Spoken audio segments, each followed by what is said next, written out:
When President Trump last addressed the BRT when he was on the campaign trail, his big push was on tax cuts.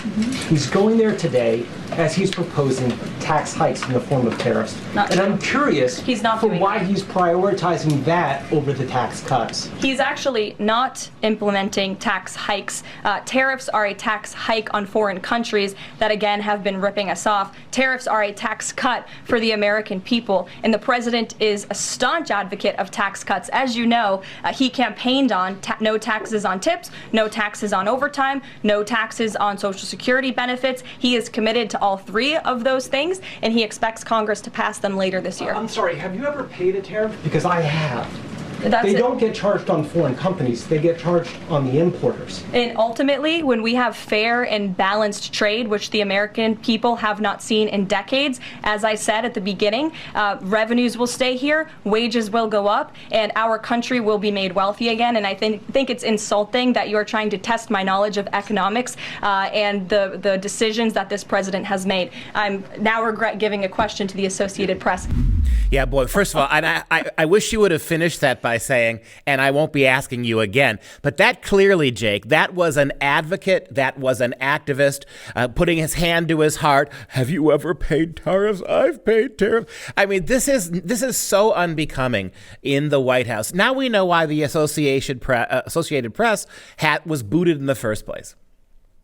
Yeah, look, this is so typical of journalists actually passing themselves. These are ideologues passing themselves off as journalists. And what's wonderful about the new White House spokesperson is she cuts right through the blarney. She cuts right through the crap, and she says it like it is.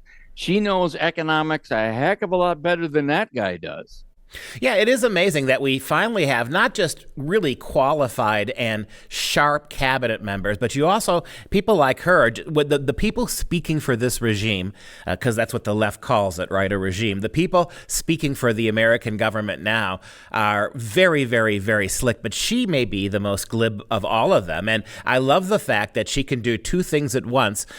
Jean-Pierre couldn't do one thing, right? But she can do she can multitask behind that podium. When you say something stupid, I'm going to correct you, and then I'm going to point out how stupid you are for saying it, which is really nice to see.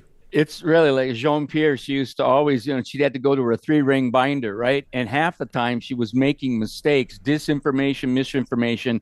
Remember Jen Psaki, the one before her? She always would say, when she didn't know how to answer something or she didn't know how to lie her way through whatever the issue was, she would always say, we'll circle back to that. We'll circle back.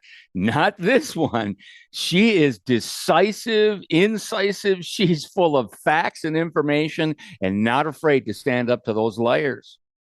Well, and what she's done and the rest of the cabinet and Trump himself, what they've done is actually reduce the Democrats to stuttering morons. I mean, they can't really fight anything. They don't have an answer for anything. We got people as far left as Gavin Newsom cosplaying that he's a moderate, right? And it's actually blowing up in his face. No one buys it. He's actually hurting himself with this. And he's also pissing off his own left flank, who now are like, what are you doing?